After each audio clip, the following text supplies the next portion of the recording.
ഇതിനിടെ മറ്റൊരു വെളിപ്പെടുത്തൽ കൂടി വന്നത് KPCC അധ്യക്ഷൻ കെ സുധാകരൻ BJP-യിൽ ചേരാൻ ചർച്ച നടത്തിയെന്നാണ് TG നന്ദകുമാർ, ദല്ലാൽ നന്ദകുമാർ പറയുന്നത്. KPCC പ്രസിഡന്റ് സ്ഥാനം ലഭിച്ചതിനെ തുടർന്നാണ് പക്ഷേ ആ തീരുമാനം ഉപേക്ഷിച്ചതെന്നും നന്ദകുമാർ പറയുന്നു.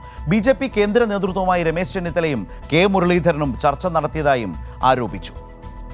ജാവദേക്കർ എന്നെ ഫോണിൽ വിളിച്ചു. എന്നെ നിരന്തരം വിളിക്കുന്ന ജാവദേക്കറാണ്. ജാവദേക്കർ വിളിക്കും, ഞങ്ങൾ കണ്ടുമുട്ടും ഡൽഹിയിൽ. പക്ഷേ അദ്ദേഹത്തിന് പ്രഭാരി കിട്ടിയിട്ട് ഈ തെലുങ്കാനയ്ക്ക് പോണതിന് കുറച്ച് മുമ്പ് സുധാകരൻ ഓൾറെഡി വീഴിച്ചു. KPCC കിട്ടിയില്ലെങ്കിൽ സുധാകരൻ ആണ്, അല്ലാണ്ട് ഇന്ന് സുധാകരൻ EP ജയരാജൻ്റെ പേര് പറഞ്ഞു. സുധാകരൻ 100% തീരുമാനത്തിലെത്തി. സാമ്പത്തികവും ഭൗതിക സാഹചര്യവും എല്ലാം ഫിക്സ് ചെയ്ത് പറഞ്ഞത് ഒന്നുകൂടി ശ്രദ്ധിച്ച് കേൾക്ക്. സുധാകരനെ ഞങ്ങൾ ഏകദേശം അടുത്തെത്തിച്ചു. KPCC കൊടുത്തില്ലെങ്കിൽ വന്നിരുന്നേനെ. മുരളീധരനെ ഞങ്ങൾ സംസാരിച്ചു. രമേശ് ചെന്നിത്തല പ്രതിപക്ഷ നേതാവ് കിട്ടാൻ നിരാശനായിരിക്കുമ്പോഴും ഞങ്ങൾ കൂട്ടിമുട്ടി. അതിനു മുമ്പോ അതിനുശേഷമോ ശോഭാ സുരേന്ദ്രൻ്റെ നിർബന്ധപ്രകാരം PMO നിർദ്ദേശപ്രകാരം കുഞ്ഞാലിക്കുട്ടിയെ സമീപിച്ചു. പക്ഷേ ഒന്നും എത്തിയില്ല.